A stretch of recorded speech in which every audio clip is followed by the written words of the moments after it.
হাই friends, কি খবৰ আপোনালোকৰ? খবৰ নিশ্চয় ভাল। আনিলোঁ এটা নতুন ভিডিঅ'টো বহুত দিনেই হ'ল দিব পৰা নাছিলোঁ, কাৰণ ল'ৰা ছোৱালী দুটাৰ বহুত বেছিয়ে জোৰ আৰু বসন্ত আছিল। গতিকে এইটো হৈছে অষ্টমীৰ ভিডিঅ'। আপোনালোকে বেয়া নাপাব। শ্ৰীকৃষ্ণৰ অষ্টমী যেতিয়া হৈছিল, ধাৰাসাৰি বৰষুণ, ঘৰ অন্ধকাৰ, পালি পহৰীয়া সকলো শুই পৰিছিল, তেনেকুৱা ঠিক হৈছে বতৰটো আমাৰ।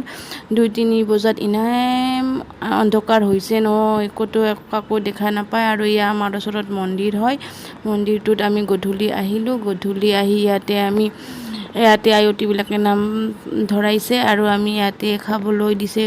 গধূলি 9টামান বাজিছে আৰু ঘৰত শৰাই চৰাই একেবাৰে লেঠা মাৰি থৈ আহিছোঁ। এতিয়া আমাক ভাত খাবলৈ দিছে। আমি এতিয়া ভাত খাই প্ৰসাদ খাই আহিলোঁ আৰু আহি এতিয়া আমাৰ ঘৰৰ সন্মুখতে মন্দিৰটো হয়। গতিকে পুতুককৈ আহিব পাৰি, যাবও পাৰি। গতিকে আপোনালোকে ভিডিঅ'টো বহুত পলমকৈ দিয়াৰ কাৰণে বেয়া নাপাব। আৰু এতিয়া আমাৰ ঘৰ এয়া পালোঁ, কোৱাৰ্টাৰ, আৰু মানুহজনৰ লগত আহি আছোঁ। আৰু অষ্টমীৰ দিনাখনে ইমান ডাঙৰ ভূমিকম্প এটা গৈছিল নহয়, দিনতে মানে বৰষুণো দি আছে, ঘৰো অন্ধকাৰ, কি কৰিম কি নকৰিম। বাহিৰত আহিলে বৰষুণে পাব, ভিতৰত থাকিলে ছাদখন মূৰৰ ওপৰত পৰা যেন পাওঁ। ইমান ডাঙৰ ভূমিকম্প আহিছিল নহয় ফ্ৰেণ্ডছ। গতিকে ভিডিঅ'টো ইনামতে এৰিলোঁ। Bye bye.